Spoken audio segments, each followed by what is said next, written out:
So what do we know about the Forlorn Soldier?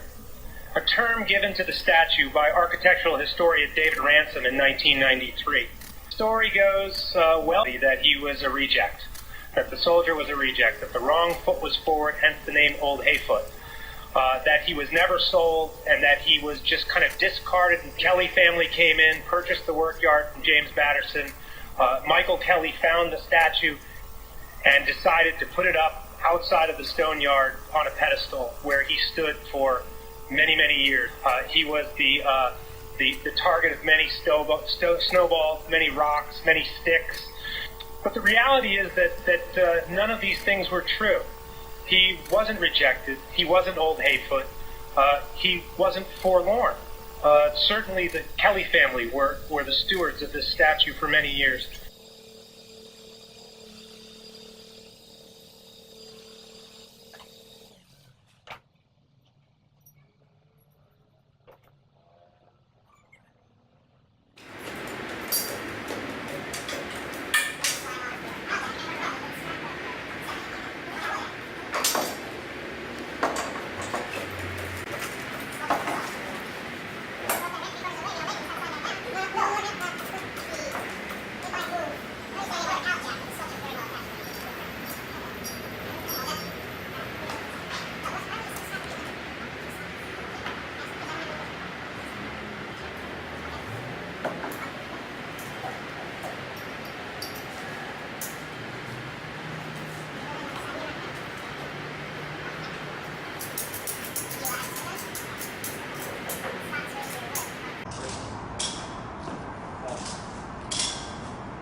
If we get up the ramp,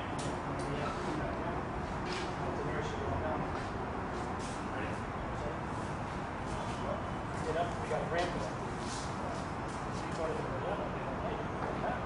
Okay, that's why I'm saying if we're whoa, stop, Billy, stop. Get off that ramp. Okay, please. Yeah, well, no, because you're just moving and saying, right.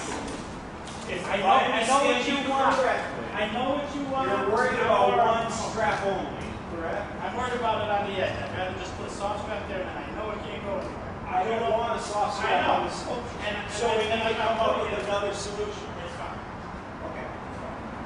Okay. You take the 6 by out, I'm going to walk this right to the other.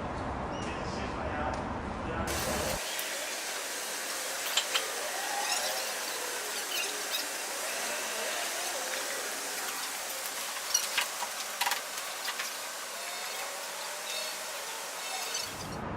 So, just one more question.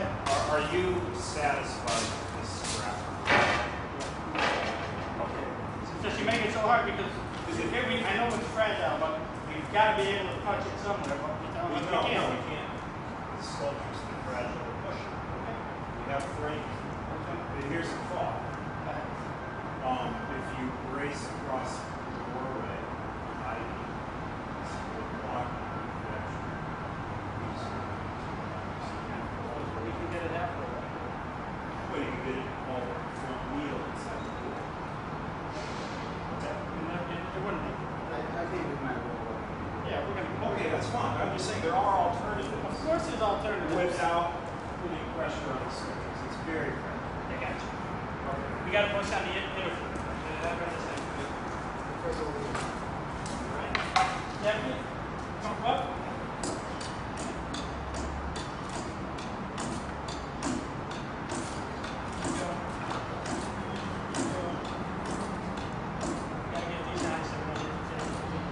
How much side to side I got here? A lot? Yeah, the board's up 4, the door's 5. 5 doors. Right?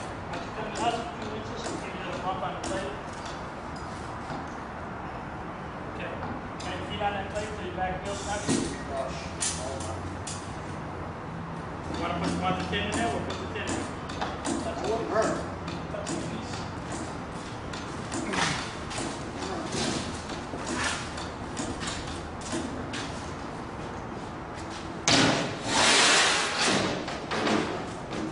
And then one other thing, and I can disregard everything. I don't know if you want to block some of this or this one roll.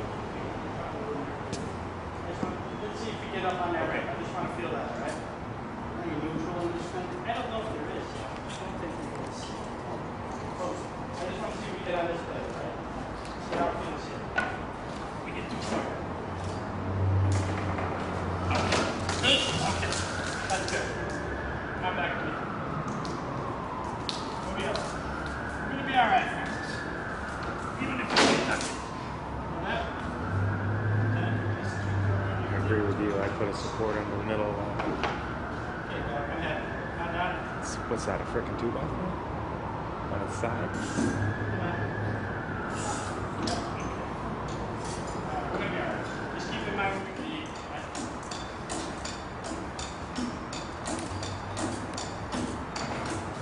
Right? You ready? Or I gotta go higher for Go the high. Go threshold? high so we don't take a shot here. Okay.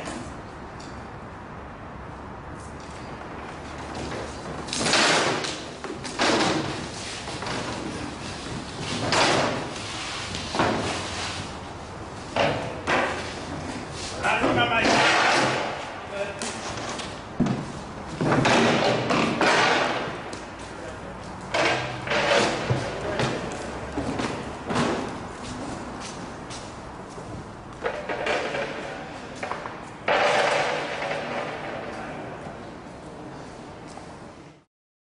This building was largely completed in 1878 and dedicated not only to the operation of state government, but to the beauty, history, culture, and art of the state of Connecticut.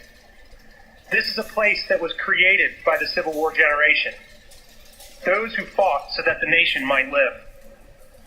There are momentous reminders of this great and horrible conflict, both inside and outside of the Capitol building.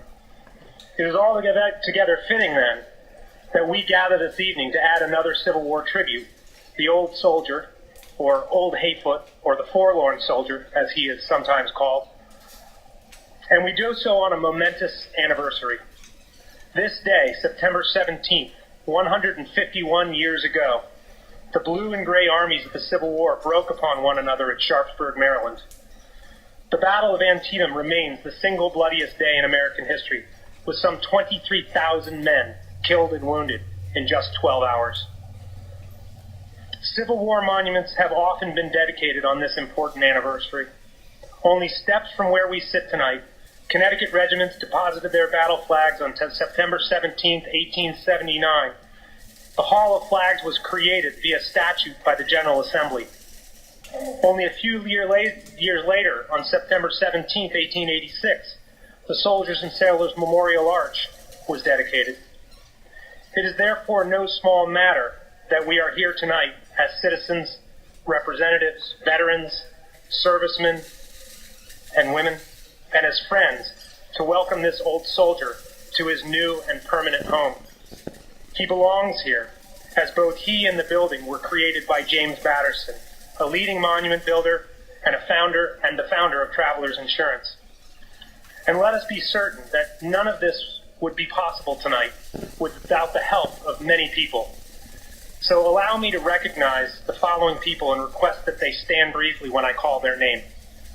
Peter Kelly, Senator Don Williams, Tara Spain from the Travelers Foundation, Dr. Linda Schwartz, Commissioner of Veterans Affairs, Chris Galligan, the Vice President of Institutional Advancement at Central Connecticut State University, a variety of people in the leadership of the Connecticut General Assembly, the State Capitol Restoration and Preservation Commission, Richard Baishu, the Chief Operations Officer at Central Connecticut State University, Eric Connery and Elizabeth Berrigerio, Office of Legislative Management, the Connecticut Civil War Commemoration Commission, Terry Wilson, the President of the Avon Historical Society and a true friend to the soldier, and finally, Anthony Roy, a teacher at the Connecticut River Academy and a Master's in Public History student at Central Connecticut State University.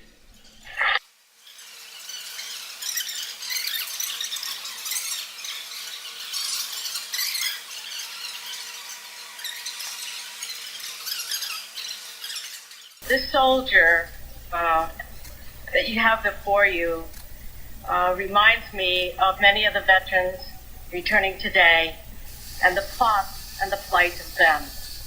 For this soldier has been faithful in his duty. However, he has been homeless too long. He has been shunned and discarded. Oh, the stories our veterans can tell, but like this soldier, they cannot find the words. However, like our soldier here, though silent, he speaks. He reminds me, as a nurse who has seen the wounds of war, that I came to see where his face once took shape. I looked at it, and there were the eyes and a young life full of promise before me. And now, Mr. Kelly, I know they were Irish eyes. But he had lost his identity, his self, through the ravages of war. And I have seen real combat veterans with faces torn beyond recognition. And I have seen real veterans of war unable to speak the words of what they endured in combat. And I'm reminded, and have been reminded since the first time I met this soldier, almost 10 years ago, of the psalm, "The stone rejected by the builder has become the chief cornerstone." And I have also seen, as we have seen in this gathering today, good people, compassionate people. When you look at it, the plaques are right here, so you're going to be able to see them, but not directly in the center. That's okay.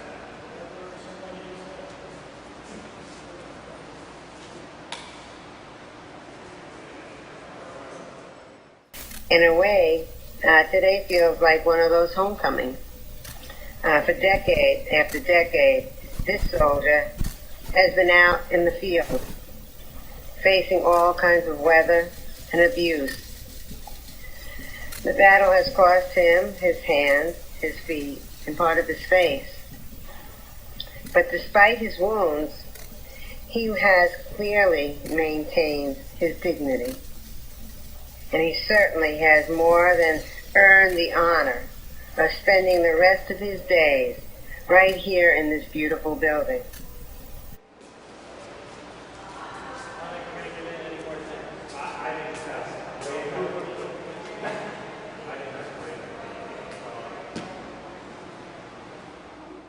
And I would argue that the forlorn soldier will no longer be forlorn.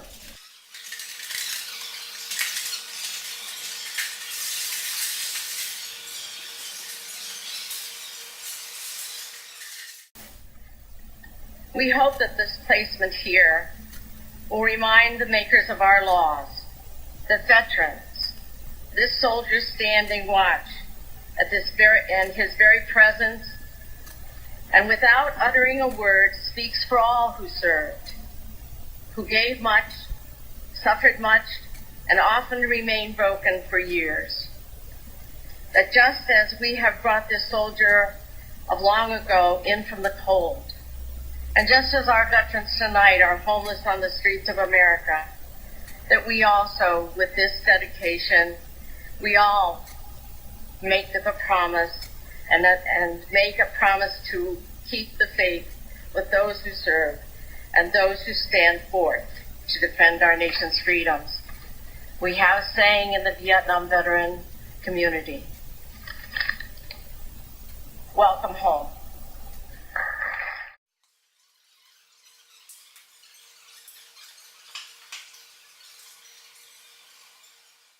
Tonight we recognize, indirectly, two young Catholic Irishmen who came to Hartford from County Tyrone.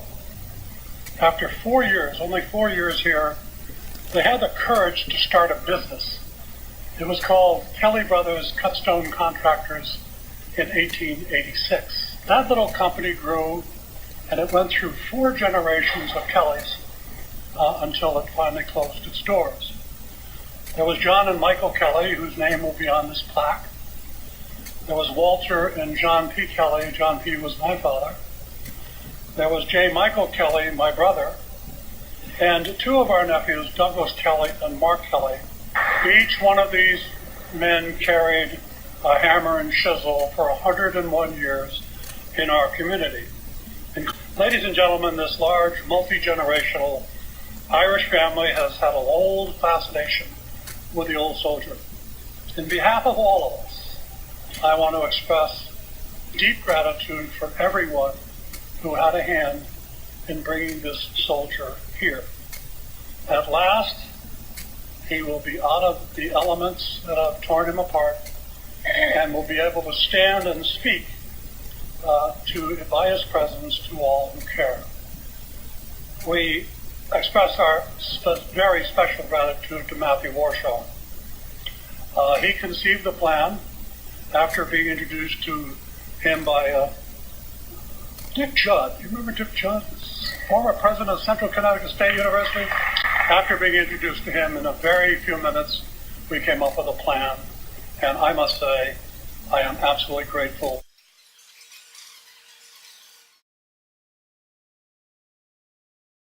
That the generations to come might know them.